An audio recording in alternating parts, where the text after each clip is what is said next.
ভাই বন্ধুরা, আজকে আমি চলে এসেছি বর্তমান সেই গোপালপুর ঘাটে।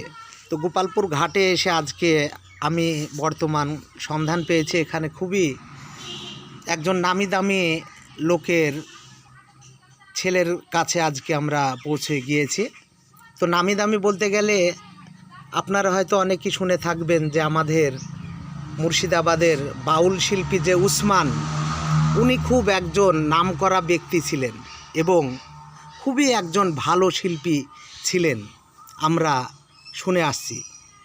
তো আজকে তারই ছেলের সাথে আজকে আমরা দেখা পেয়ে গেছি। এ দেখতে পাচ্ছ স্ক্রিনের সামনে, এই হচ্ছে এই বর্তমান আমাদের উসমান বাবাজির ছেলে।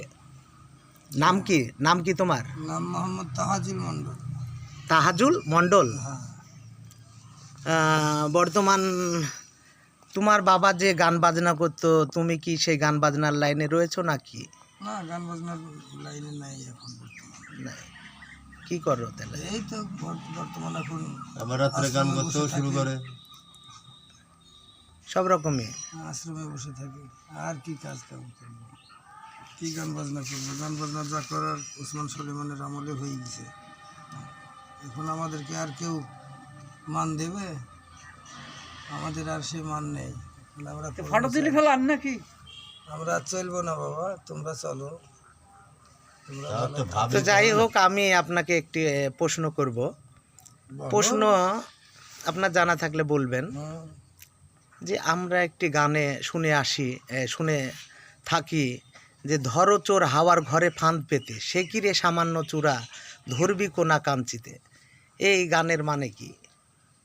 এই মানেটা আপনার জানা আছে? সে কি রে সামান্য চূড়া। তো বাবা, ঘরে শিন চুরি ও চুরি, গরু চুরি ও চুরি, সব থেকে চুরি হয়েছে দেহের মন চুরি। মন চুরি মেন, মন চুরিটাই তো হচ্ছে মেন আসল জিনিস। তো ঘর চুরি করলে ধরা যাবে সবাই না।